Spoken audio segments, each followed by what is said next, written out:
six-figure sum, as we have been losing some six-figure sum annually at the pool.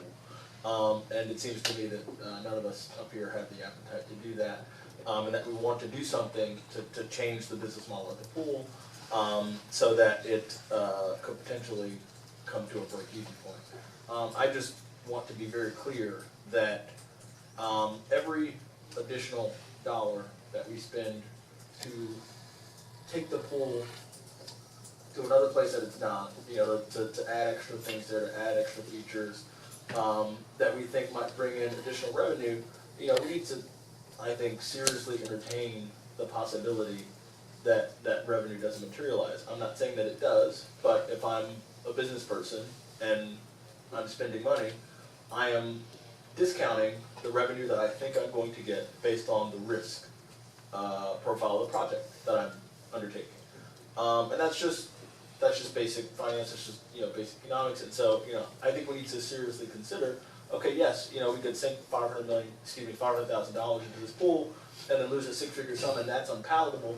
But we also need to have an idea of what risk means and what that looks like. And just because we spend the money to upgrade the pool as it is now, doesn't necessarily mean that we're going to get the outcome that we want. And so the answer is probably somewhere in the middle. And so, also, it's pretty clear to me, based on conversations that I've had with lots of people who currently use the pool, that people aren't looking for more retail at our beach. We have a nice beach that has some retail, well, not necessarily some retail, but that has some restaurants, and we've got seafood, we've got ice cream, we've got pizza, we've got a ballroom that would be open. We don't necessarily want our beach to be Fort Lauderdale Beach. And so, I think as we go forward and we look at some of the things that we want to do at the pool if we upgrade it, I don't think we should be considering adding more retail. I think it should focus on the aquatic experience of going to a pool. Yeah, that's just my opinion. So, The best thing to do is anyone who wasn't at our last budget meeting, to take a look and make yourself familiar with that last meeting where we actually talked about the casino business plan, and kind of take a good look at that so you can see where we're at. The issue is that we've initially planned to pay the city back $500,000 a year. We've only been paying the city back $262,000 a year. I think somewhere around those numbers. We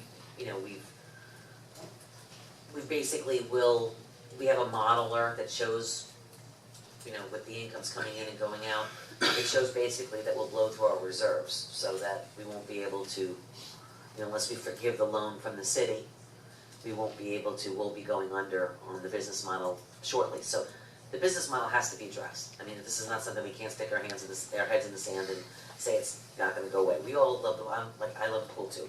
But if we're going to do this, let's come up with a business plan where maybe retail isn't the right application. There were other plans. I remember when I moved to Lake Worth in, goodness gracious, 95, 96. And people then were talking about, there was a million people talking about building, what they were going to build on the beach and what they were going to do. When the plan finally came around, this last plan, before it became the final version, the pool building was included with it. And there was a whole renovation of the pool building and the casino building.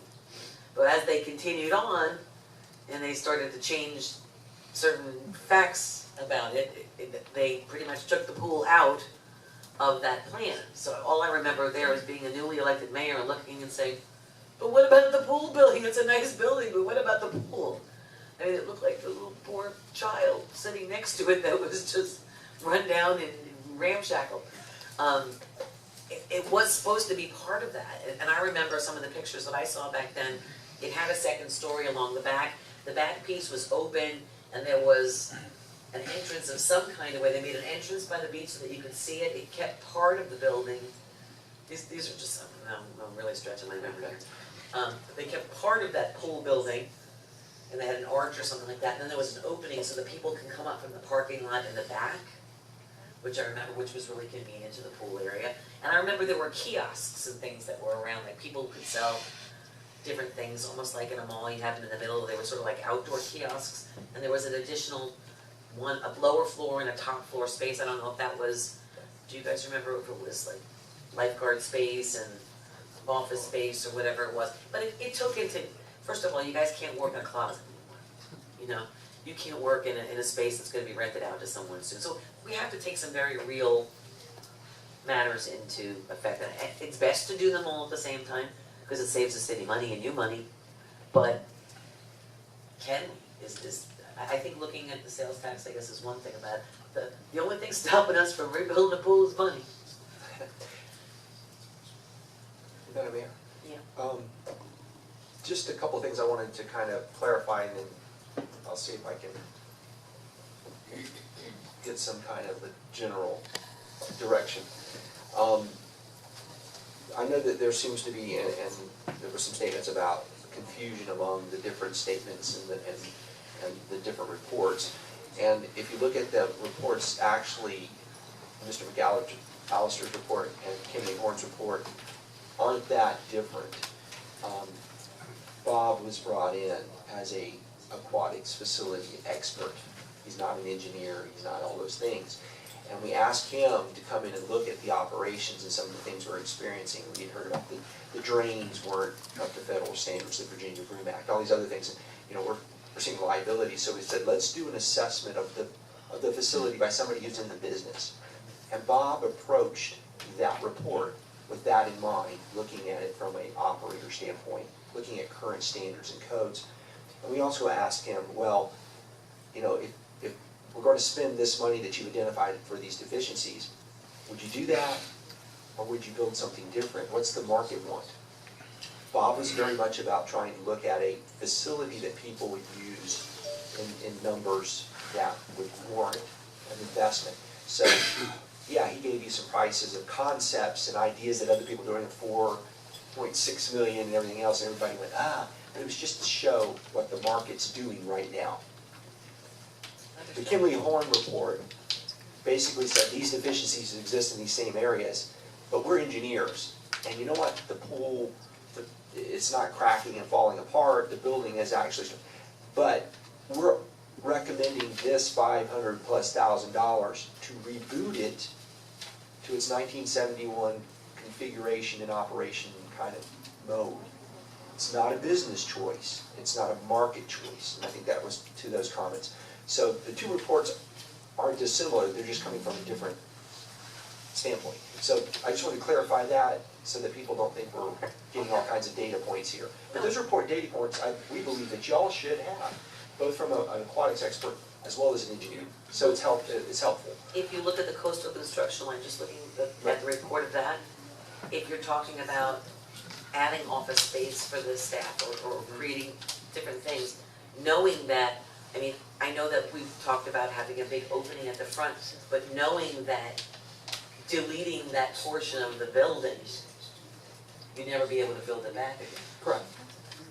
So from when you have this, you know, I mean, to keep those things in mind too, if we look at enhancing the space in any way to suit the needs of staff and whatnot. But then you ask the question too, is that space, the size and configuration suitable for the types of amenities that people want in a pool facility, such as the number of toilets and their square footage, Right. the shower stalls. I'm not sure all the latest things that people who go to pool facilities would want. Could you even fit it in that structure, given its constraints? And But that size could be reconfigured.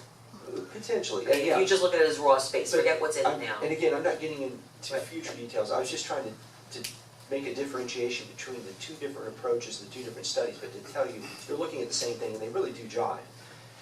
The other thing is, that people have repeatedly said that marketing is a solution to the revenue issue at the pool.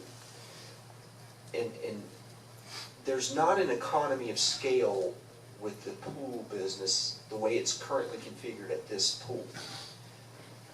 The more activity you add in this pool, the more staff you have to add, and you're constantly chasing a curve. 29 hours was a lot of commitment from the city to staff it, to operate it, and we would hope we would get enough people.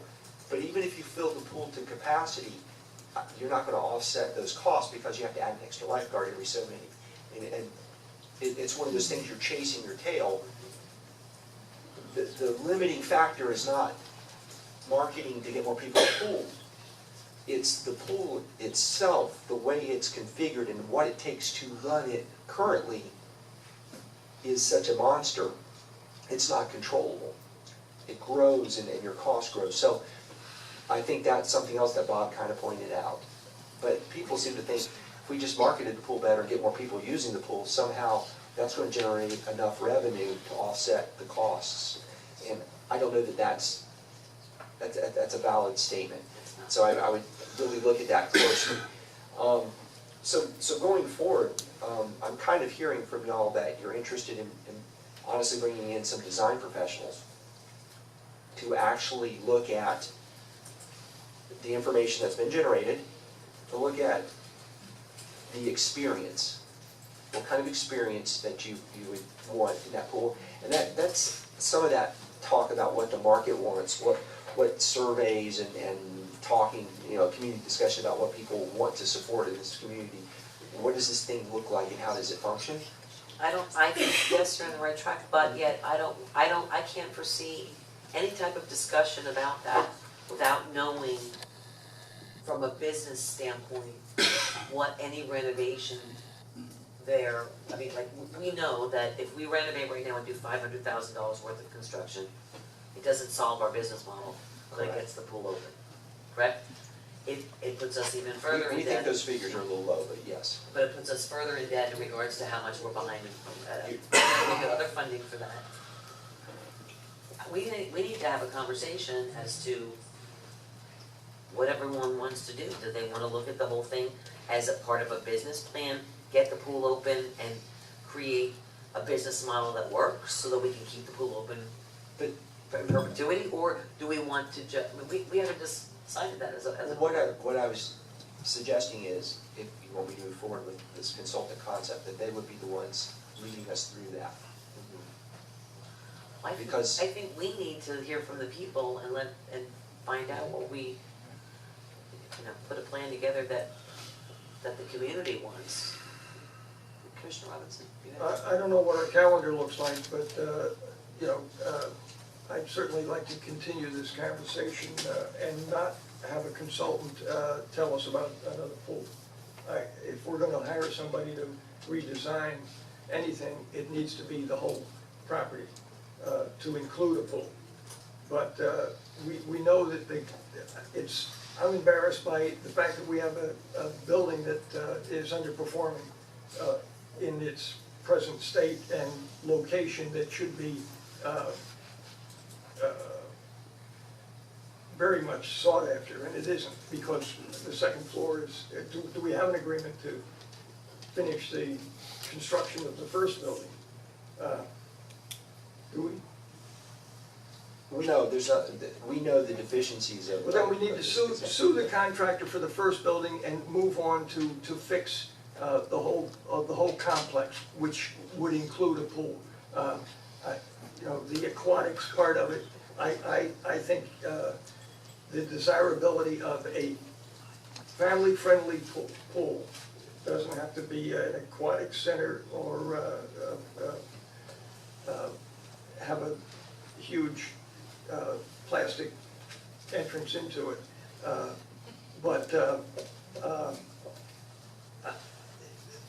This seems to be simple to me, that we have something and it's just not what it should be.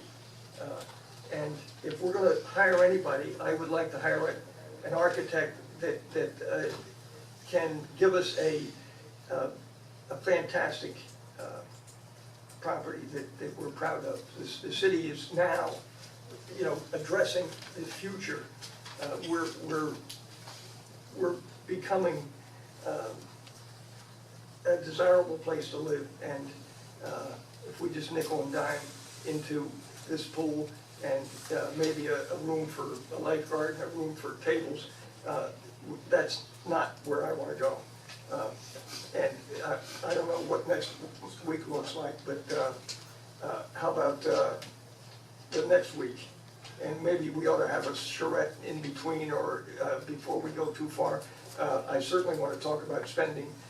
I'd like to talk about spending all the penny sales tax on on the beach property. So we've got something that we need to really focus on and not just go back to the what was and what should have been, and we need to look at being a desirable beach property. Thank you. Commissioner Harvey? Yeah, you know, insofar as this conversation relates to the conversation we're gonna have in late July on the penny sales tax, I'd just like to say that in Lake Worth, we have a range of infrastructural priorities, here in the city. I understand that we passed a bond, but, you know, we have other needs that are related to our infrastructure. And insofar as we're roping this into that conversation, we need to keep those needs in mind. In addition to that, in my opinion, any designs that we get for any kind of major upgrades or changes at the pool need to come along with an opinion that is rigorously derived, that tells us how much in revenue we expect these upgrades to get. I think that's really, really important, and you know, if we're gonna talk about addressing the business model of the pool, then we need to think like a business person thinks about capital investments that they make. And that's, you know, pretty much it. You know, this has been a very interesting report. You know, I think this report answered different questions than, you know, a narrower range of questions than the one that Bob did for us. And I appreciate the work that the engineers from Kimley Horn did. Commissioner Harvey? You know, the pool is, we have to recognize that we're not going to stop talking about revenue with the pool. Yes, it's going to bring in money, but it's going to enhance the whole property.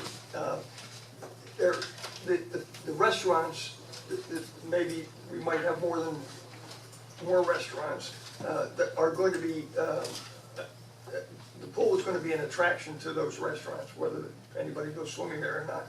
That's what I would like to see, not a gymnasium type pool. I would like to see an attractive tropical pool that you can swim in, you can do laps in, but it doesn't have to be striped and have a finish line at it. I mean, it's not 1971 anymore. Vice Mayor?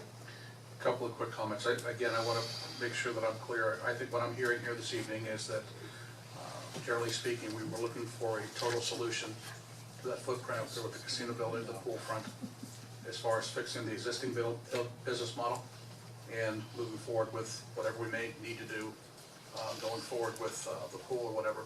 But there's one thing I want to point out, and this is a statement and kind of a question to the engineer.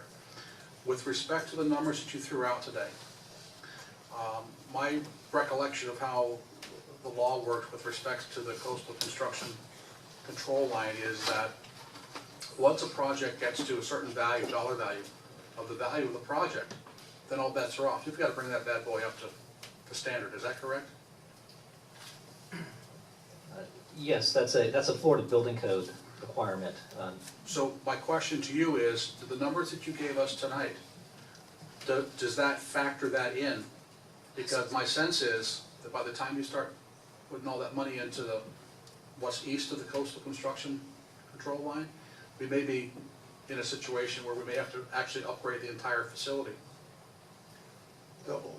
As long as the function of the building, as long as the occupancy of the building hasn't changed, the owner is allowed to continue to maintain and repair that facility. But my understanding was that the value of those repairs and what do you want to call it, upgrades, or for lack of, maybe that's not the right word, but if it gets that 50% mark, I believe it is, then you have to bring everything up to 2017 standards. Is that correct?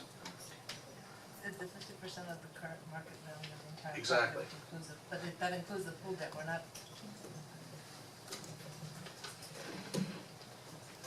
The rule you're referring to, the 50% rule, is for the total market value of the entire property you're upgrading. Remember, not all the upgrades are east of the CCCL line. You don't divide it up by which side of the line the upgrade or the repair is on. It's the entire facility.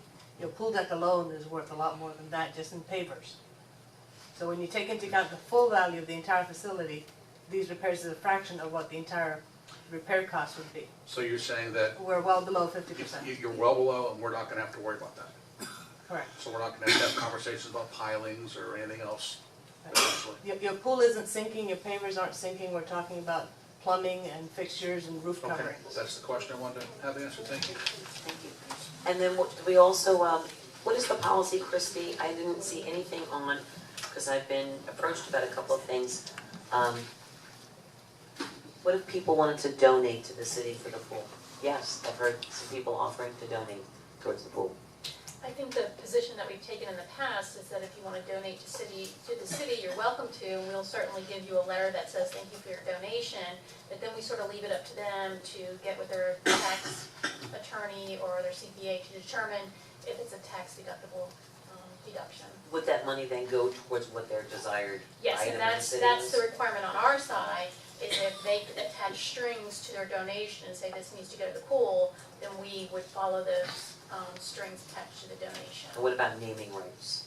That's a policy that we have, that we've been looking at. We can certainly bring that forward for the commission's consideration in terms of if we have a substantial donor that we want to name something after, whether it's the pool or any facility. Well, if there's anyone listening at home and you want to donate to our new pool, I'm making the plea now. Feel free.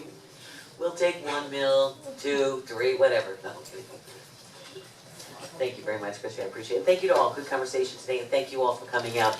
We're gonna be bringing it back before another meeting, you'll have plenty more public input on it, and we'll figure out what we need to do, and let's make this thing work. Thank you all very much.